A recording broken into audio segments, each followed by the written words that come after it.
فيه واحد جلس متزوج خفية عن الثنتين، متزوج 25 سنة، ما حد تدري هذا انه مطابن على هذا ولا حدا داريه.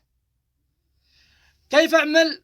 كلم الاولى قال لها انا فتحت لي مكتب عقارات، عاد اكون اجلس عندك ليلة، والليلة الثانية عاد اكون في مكتب العقارات. وتزوج الثانية وكلمها قال معي مكتب عقارات، عاد اكون اجلس عندك ليلة، والليلة الثانية في مكتب العقارات.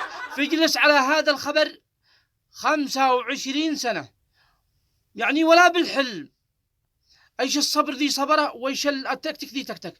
كان الليله الثانيه طوالي يصير المكتب يصير المكتب يصير المكتب، وهن مستمرت على هذا الخبر ولا ظهر لهن اي علامه انه متزوج الثانيه.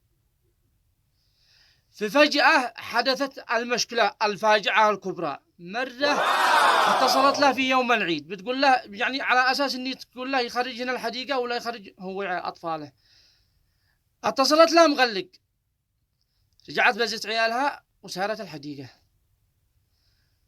وهو سار هو زوجها الثانية وعيالها للحديقة. وصل إلا يوم شاف عياله أمامه. الرجال يعني 25 سنة وهو مخفي، انهارت معنوياته كاملة. وصل بيحاضنه على العيد. كيف انت يا ابا؟ مني هذه جنبك؟